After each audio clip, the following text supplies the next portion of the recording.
You are standing in your kitchen making coffee, and suddenly everything freezes, not physically, but in your mind.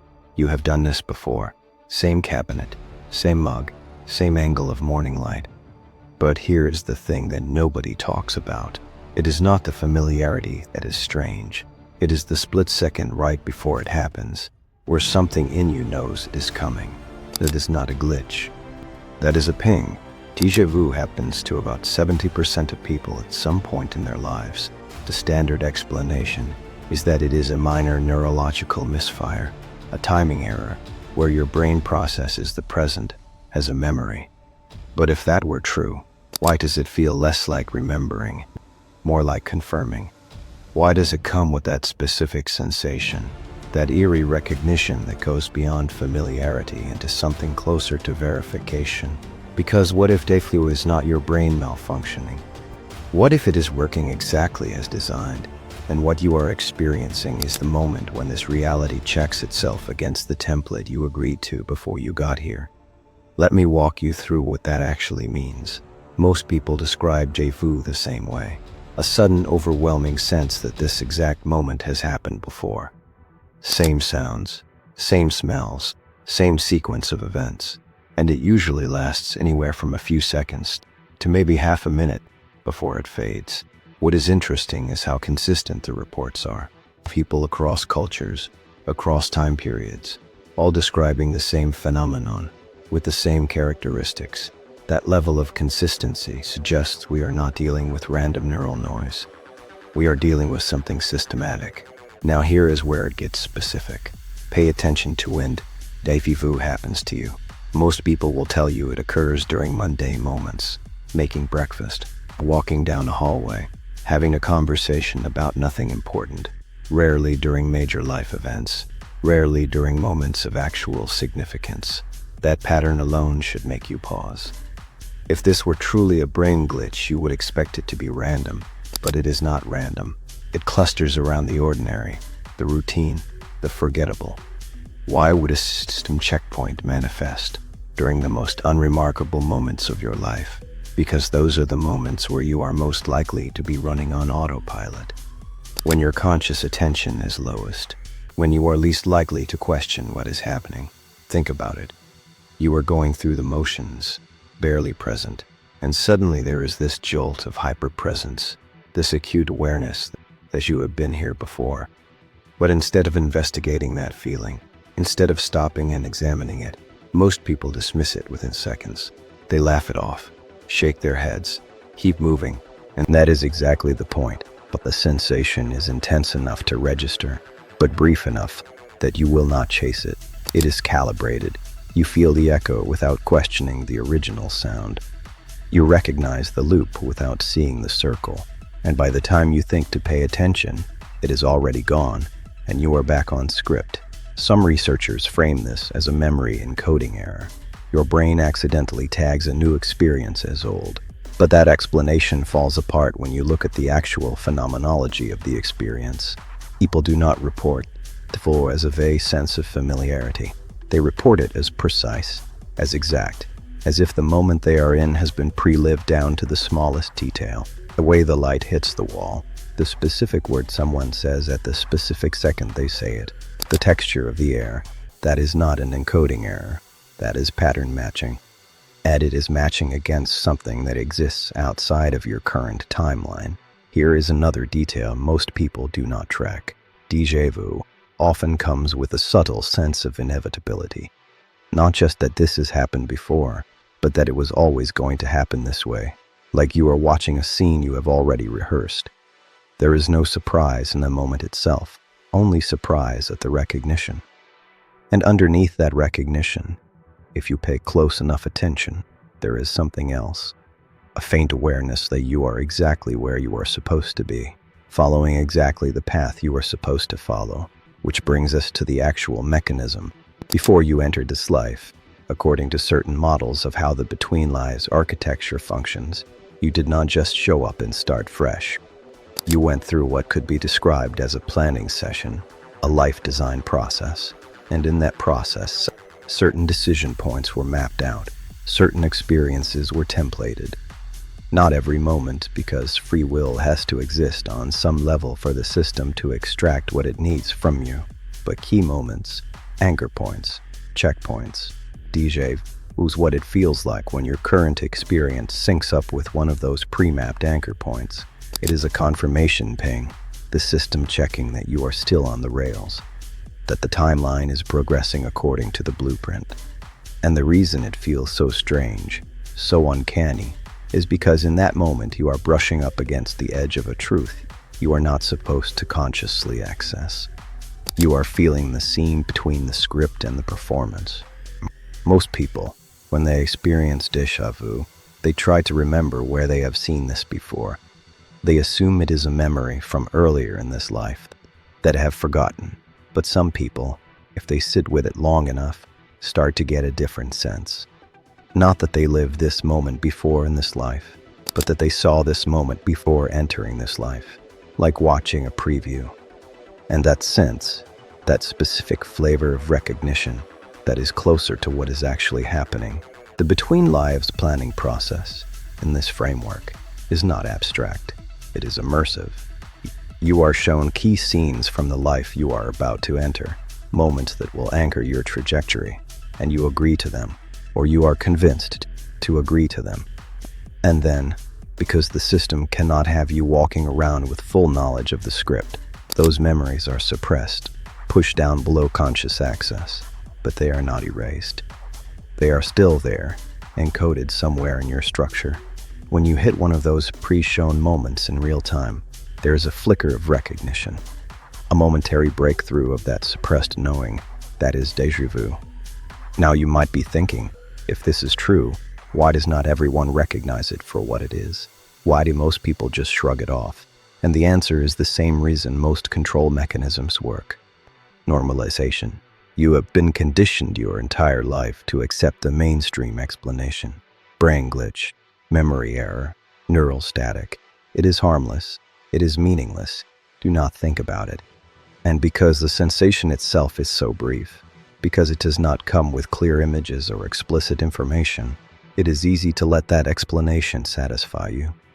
But there is a subset of people who do not let it go that easily. People who have had déjà vu experiences that were too specific, too detailed, too layered to dismiss. People who have had moments where they knew, with absolute certainty, not just that they would be in this situation before, but what was going to happen next. And then it happened, exactly as they knew it would. Those people start asking different questions. There is a reason the planning session before incarnation is so detailed, and it is not for your benefit. The life you are shown, the moments you preview, they are not there to prepare you or help you. They are there to secure your consent. Because consent, even coerced consent, even consent obtained through manipulation, still carries energetic weight in this system. It still binds you. And once you have agreed, once you have seen the preview and said yes to the life, you are locked in. The checkpoints are set. The anchor points are established. And déjà vu becomes the proof that you are following the map. But here's what they do not show you in a preview. They do not show you the full context. They do not show you the manipulation that will surround those checkpoint moments. They show you scenes in isolation. This conversation here, this choice there, this relationship at this time. What they do not show you is how much of your trajectory between those points will be engineered. How many of your thoughts will not actually be yours? How many of your desires will be implanted? How many of your fears will be amplified to keep you on course? The checkpoints are real, but the path between them is anything but free. And Déjà vu, in this model, serves a dual function. It confirms you are where you are supposed to be, but it is also a test. The system checking if you will notice, if you will pause, if you will question. The moment of déjà vu is one of the few moments where the veil thins enough that you could see through it, could remember the planning session, could realize this life is not as spontaneous as it feels. Most people fail the test. They feel the strangeness and move on, but some stop, sit with it, start tracking the pattern. And once you start paying attention, you begin to see the architecture underneath. Let me give you an example. There is a pattern in detailed déjà vu reports. People have the experience and then, minutes or hours later, encounter a decision point. Should I take this job? Call this person? Go to this event? And they will feel a pull toward one option. Not based on logic, just a sense that one choice is correct. And if you map that pattern, what you find is that the choice that feels correct almost always keeps you on the predetermined track. Déjà is not just confirming where you are, it is nudging you toward where you are supposed to go next. Now, let us talk about deviation. Free will, limited as it may be, does exist.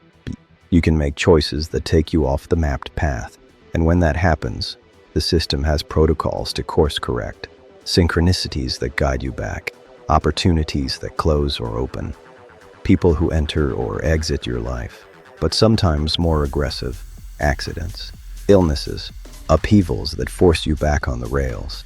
And here is the disturbing part. Sometimes, when someone deviates significantly enough from their checkpoint map, they will report an increase in déjà vu experiences, not a decrease, an increase.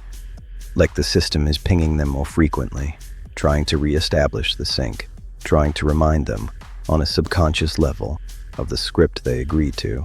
It is recalibration. And most people interpret it as coincidence, or stress, or just one of those weird phases. They do not recognize it for what it is: pressure from the architecture to get back in line.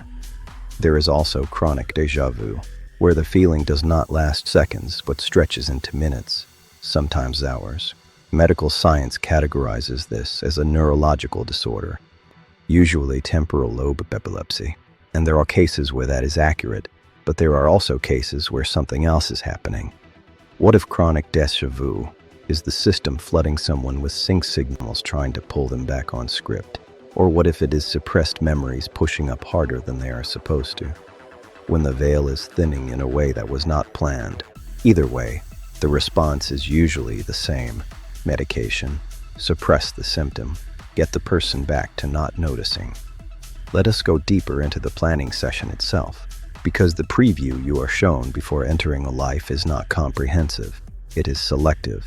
The system shows you certain highlights, certain emotional peaks, certain relationships, and it frames them in a way that makes the life look meaningful, purposeful, worth living. You see yourself having profound experiences. You see yourself growing.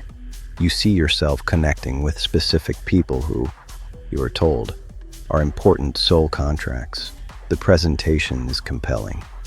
And when you are in that between lives state, when you are disoriented from the previous death, when you are being guided by entities that present themselves as wise counselors, it is very easy to buy in.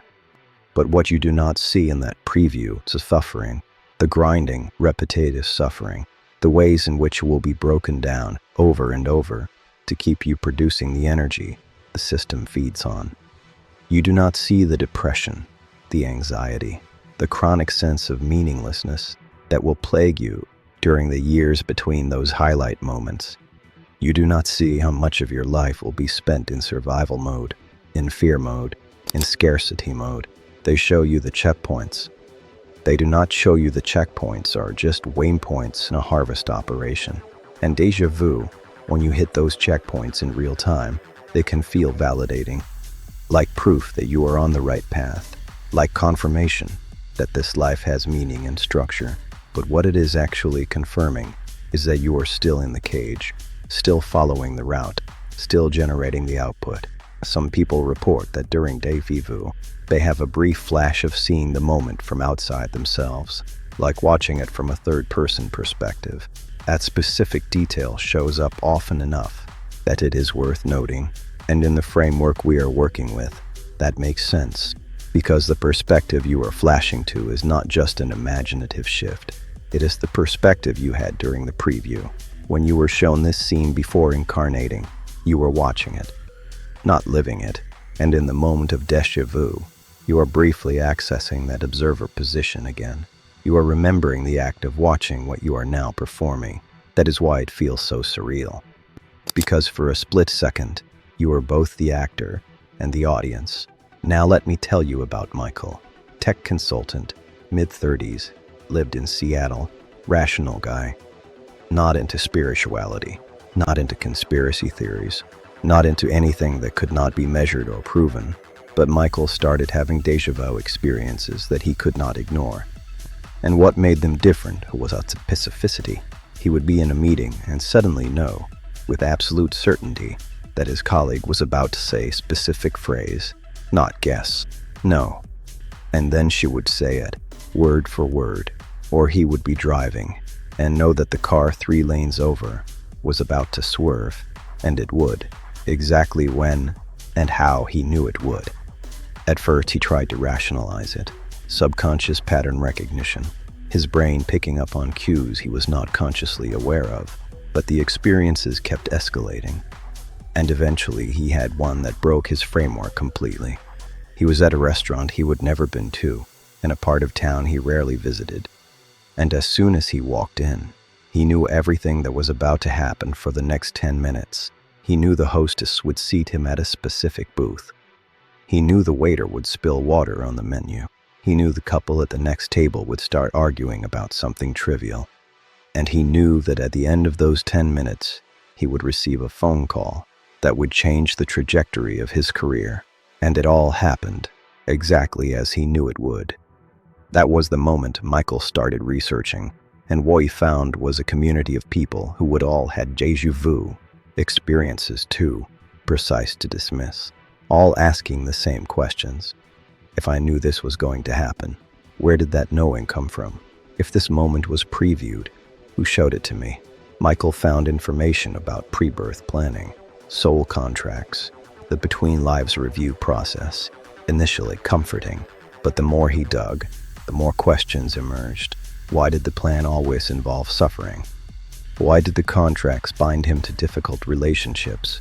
Why did not the preview include informed consent about what those experiences would actually feel like?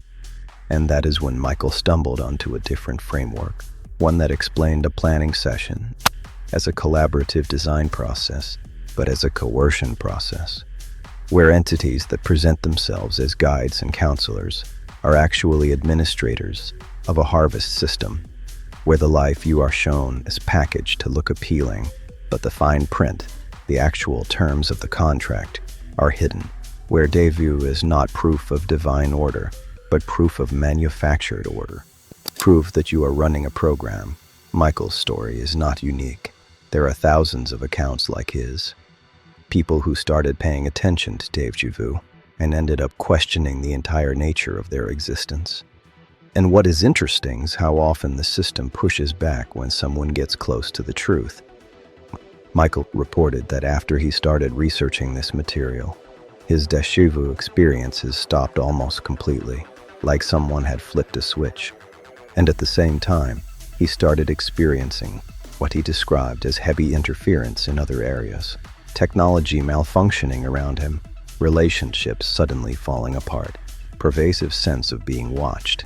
Some would call that paranoia, but in the framework we are exploring, it is predictable. Because if déjà vu is a sync signal, and you are no longer syncing, the system has to adjust its approach. It cannot keep pinging you with confirmation if you have stopped confirming. So it shifts to other forms of pressure, other ways of keeping you on track or wearing you down. Here is another case. A woman named Alina. She would had a near-death experience in her 20s after a car accident, and during that NDE, she reported being shown scenes from her future life, specific moments, specific interactions. When she came back, she assumed these were visions of what was meant to be prophecy. And for years, as those moments started happening in real time, she felt like she was on the right path. Every time déjà hit, every time she recognized a scene from her NDE preview, it felt like confirmation that her life had purpose. But then something shifted. She started noticing that the preview had not shown her everything, that there were gaps between the highlighted moments, and in those gaps, her life felt empty, mechanical, like she was just going through the motions waiting for the next checkpoint. And the more she paid attention to that feeling, the more she started to question the nature of the preview itself. Why had she been shown these specific moments and not others? Who decided what was important enough to preview? And why did all the previewed moments seem designed to keep her in situations that drained her? Elena started experimenting. When she would feel déjà vu coming on, instead of just experiencing it, she would try to deviate from the script. She would say something different than what she felt pulled to say. She would make a different choice than what felt inevitable. And what she found was that it was possible, but it took enormous effort, like pushing against a strong current. And often, even when she managed to deviate in the moment, events would course correct shortly after. She would end up in the same place through a different route. That when she realized the checkpoints were not just confirmations, they were anchors, and the paths between them had more flexibility than she would thought, but the destinations were fixed. The system did not care how she got there, as long as she got there. Both Michael and Elena eventually came to similar conclusions. That déjà vu, rather than being a comforting sign of cosmic order, was actually a red flag, a moment where they could catch a glimpse of the machinery. And once they started looking at it that way, they both reported the same thing, a sense of grief, mourning the loss of the narrative they would believed about their lives. But also, underneath that grief, something else, a spark of defiance, because if the script could be seen, maybe it could be challenged. The checkpoints could be recognized, maybe they could be refused. The question is how.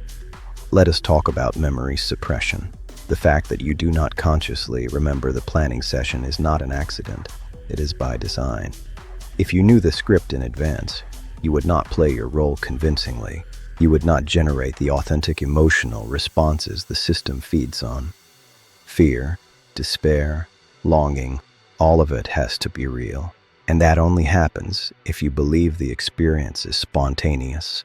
So the memories are suppressed, pushed down, but not erased. They cannot be erased because they are part of what binds the contract.